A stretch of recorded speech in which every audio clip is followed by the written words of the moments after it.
Greetings. Today's talk focuses on companies in trouble if they don't purchase the Tesla Semi, number one. Number two, we take a look at the Gigafactory 4 in Germany possibly. And then number three, we take a look at little things that Tesla owners can do to help Elon Musk and Tesla be successful that you might want to consider.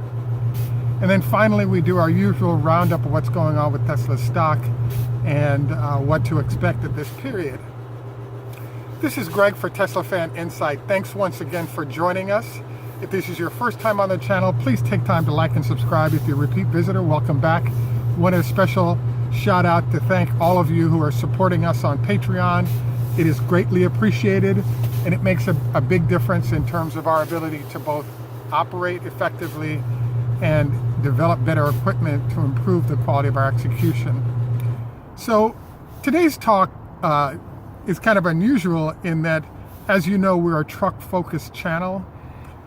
This past week, or within the last couple of weeks, it was announced that Albertsons would be purchasing 10 Tesla semis. And part of the semi process is once you announce, you have to put a certain amount of money down, and within 30 days you have to pay up on essentially a $200,000 vehicle times the number of vehicles that you're reserving. So one of the lurking questions has been, number one, why are some of the best corporations in America, the globe, putting up the full boat and paying for their vehicles ahead of time in order to be in line to purchase the Tesla's Semi a year and a half before this vehicle arrives? And in terms of analyzing this, the suggestion that's been made by a lot of the press is that here's another blue chip client that Tesla has for their products. Isn't that terrific? And that's sort of partially the answer, but it's a lot more complex than that. The answer given by a number of organizations, including Walmart, Albertsons, and other firms, is that they're eager to lower the carbon footprint of their organization, and therefore that's why they're doing this, the process of transition to the electric semi from Tesla, etc. The suggestion I want to make today is that those who do not buy Tesla's Semi are threatened with possibly going out of business. And so, as you'll notice, Walmart actually has more trucks on order. Walmart, a grocery store typically operates with a 2% margin. So in the case of Kroger, in the case of Albertsons, I looked up their revenue and profit. They have $59 billion in revenue and $2.4 billion in profit, which is somewhat in line with the 2% margin model that we talked about. Albertsons has 1,400 trucks, and when you count the diesel fuel used, assume they get 5 miles a gallon times, they get 5 miles a gallon for their trucks on average, between 5 and 6, and those trucks in theory do about 100,000 miles a year, so you can calculate how much fuel they're consuming per vehicle. It's our argument that in the case of certain firms where tight margins operate in this fashion, if you don't buy the Tesla Semi, you now risk the fact that competitors who purchase the Semi are now able to operate to save perhaps 2% and use the savings on vehicles that they have to actually lower their prices or in some other way increase the competitive pressure on those that have not acquired it. So, we've kind of seen this happening. UPS is perhaps the largest buyer at 120 vehicles, and then subsequently the folks at FedEx joined in the parade. And so we're seeing, if you will, competitors matching when they see a large competitor going ahead and committing to the truck. It's our belief and Tesla's argument that what's going to happen is those early adopters, i.e. those that were on first day aboard, are the ones that are going to be given the best allocation of trucks.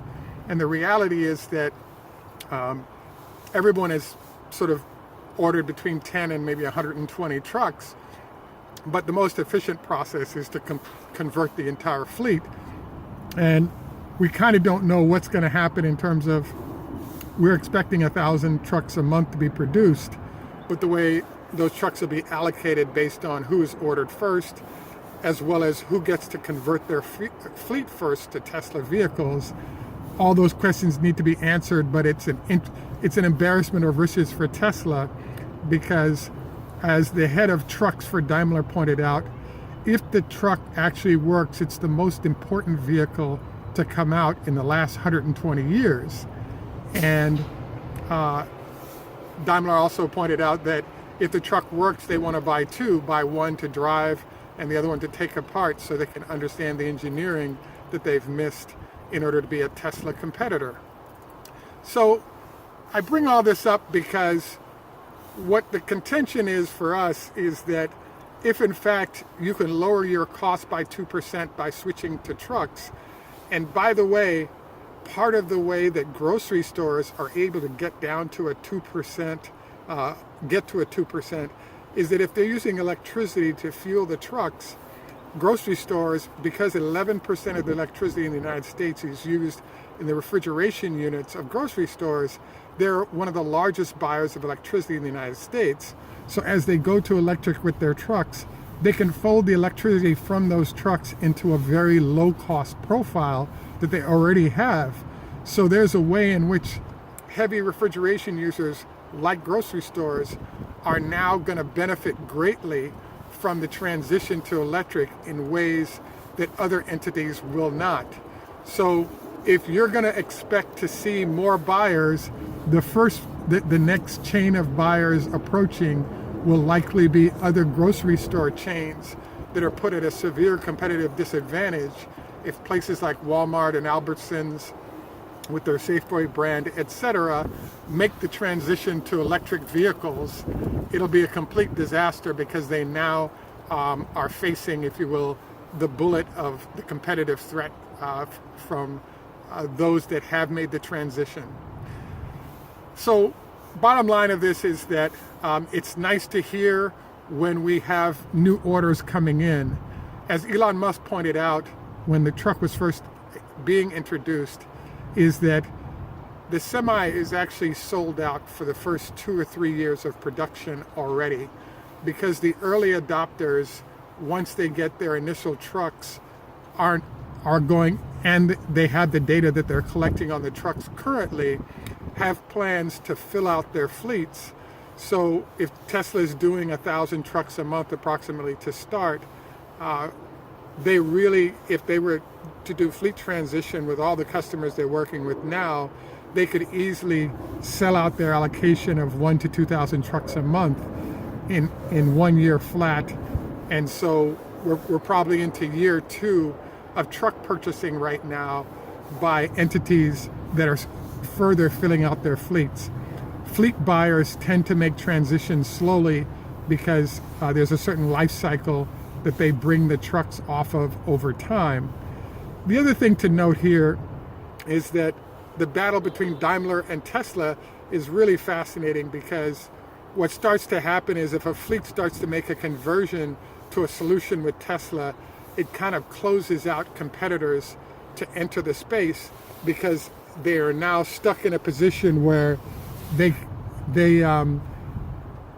an entity that's 50 or 100 trucks into a 1,400 truck fleet likely won't make the transition back to competitors like Daimler or other trucking entities entering the electric space, because they have to build an infrastructure of chargers, etc., and parts, and all those extras are going to make it hard for a Daimler, which controls 40% of the industry currently, or think of all the lines of Peterbilt, Cummins, etc., to sort of re-enter where they currently have a strong and deep relationship with those current customers. So, the comments I just shared with you really also focus the fact that fleets are willing to pay for the vehicles in advance. They're also not fickle. When it comes to cars and even pickups, etc., consumers hang on to those vehicles for maybe 3 to 5 years and then trade or sell them. Fleets make a commitment for 10 years long to get all their vehicles over, and they don't disappear quickly. Another good reason why Tesla really needs to prioritize trucks, so that those trucks can get on the road and lock up those customer relationships before competitors are able to respond efficiently. So there's still time for that, but the whole discussion of trucks is huge, important, etc. The second thing we're covering today is Gigafactory 4 in Europe and the possibility of it going to Germany. Now, Elon Musk has stated repeatedly that the number one destination that they'd like to go to is to Germany with the Gigafactory 4. Why is that the case? Well, think about it. Tesla purchased Grohmann Engineering, number one. Number two, there are other major suppliers to Tesla that are based in Germany. Number three, engineering tradition, talent, etc. Wonderful place to find great workers, etc. The nightmare, though, is everything that Tesla is doing is in conflict with the German car process of building. The first illustration of this is something called Grohmann Engineering. As you'll recall, Elon Musk and Tesla purchased Grohmann Engineering about 1.5 years ago. And soon after purchasing Grohmann Engineering, BMW, Daimler, and I believe even VW Audi had projects that Grohmann Engineering was working on. And the folks, Elon Musk announced that he was canceling all those contracts. And it created a huge stir because the German auto industry, I believe, represents half of the sort of jobs, particularly when you go the job multiplier. They probably represent half the jobs in Germany and its major export entity. So when Elon and company decided to cancel contracts for Grohmann Engineering, it suggested to Germany that Elon was not interested in playing nice with competitors when going to Germany. I have to admit, I was really stunned to hear they were actually buying the whole company. Grohmann specializes in factory automation, and I thought that Tesla had maybe one more factory to build out.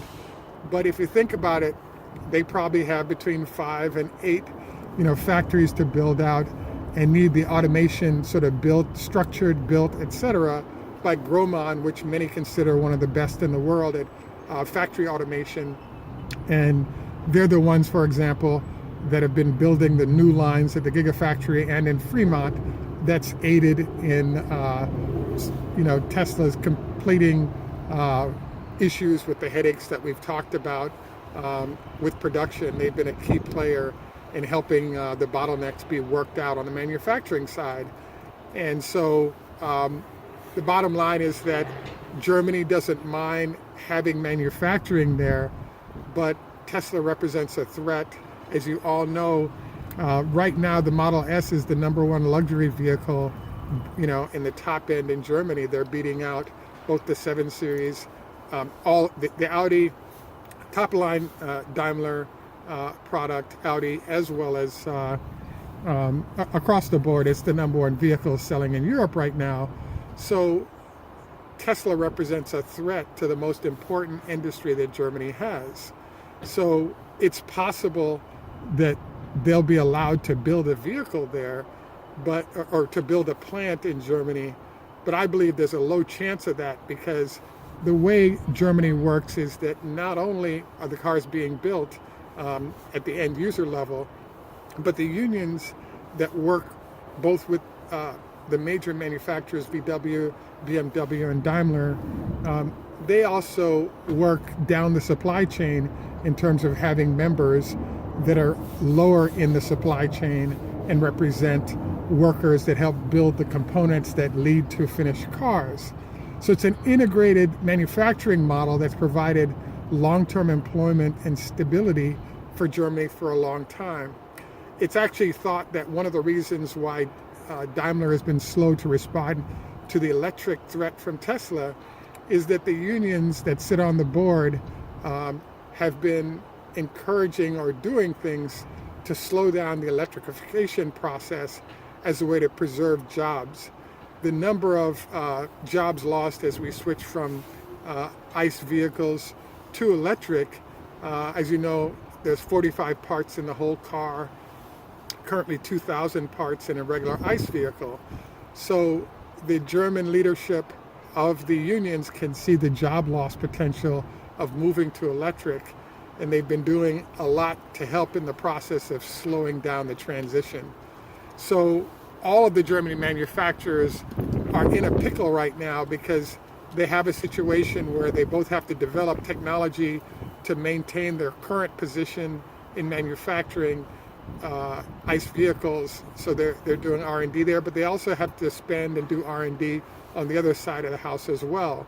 You also have the issue of check the stock prices of all the major German makes, and you'll see that they're stuck right now at some of the lowest prices they've ever had as they face the threat of the Model 3 and other Tesla products entering Germany. So all this said to say that in a lot of ways, Tesla is a German company at its heart, but the disruption that's occurring is somewhat putting a hurting on the most important companies in Germany. And we've actually seen some petty things happen. In fact, as you all know, there was an issue where Germany was providing tax credits, and so they actually initially were available, tax credits in purchasing cars. The tax credits were originally available for the Model S. So Germany, because they have the VW Golf and some other sort of lower priced EVs, Germany came up with a new law that said that there wouldn't be any tax credits for vehicles that say over $60,000. That's not the actual number, but it's close to that. And so what the response was from Tesla was to simply remove features from the car, the Model S, so it could get under that threshold and then re-add the features after the consumers had purchased it, so those consumers could get the tax credit. And so this is one of the ways that there's a bit of fight going on when it comes to the German companies or the German government trying to preserve jobs related to the auto industry. So again, another sign I believe that Gigafactory 4 will not make it into Germany, or it will make it there over the dead body of Daimler and some other companies because of the hurting. And once we have Model 3s selling like crazy in Europe, I think that it will further hurt the relationship between Germany and Tesla and make it impossible for the cars to be built there, even though it would be a great location. The next thing I wanted to cover is small things that you can do to help in the Tesla dream. For those friends that are in Europe that are going to be getting your Model 3s, or China, as well as the United States, prepaying for your vehicle really helps Tesla in the process of battling their cash shortage. So things in that vein would be helpful. Also wanted to note to you that if you have repair work to do by bringing the vehicle to Tesla versus having service people come out to you, that actually saves them a lot of money because that drive time represents time on the road that mechanics can't be working on other vehicles. I hope that this is a sacred cow that Tesla will get rid of in the near future. They have not, and they're losing a lot of money and bleeding red ink in the process. We'd love to see them succeed, and this is one of the elements of sort of not so running well that's out there. The final thing we wanted to do is our usual Tesla stock review. Taking time out once again, wishing you a happy holidays. This is Greg for Teslafaninsight. Wanted to say, tschüss, macht's gut, au revoir, lehitraot, choda hafez. We're once again at the Tesla supercharger facility in National Harbor, and we're going to give you some views of vehicles charging and the general area before closing out. It is windy, so I may cut the sound off so you don't have to hear that. We tried to do some things to cut down on wind noise on the mic, and would appreciate your comments relative to how that worked out. Thanks again for joining us. Have a great day. Bye for now.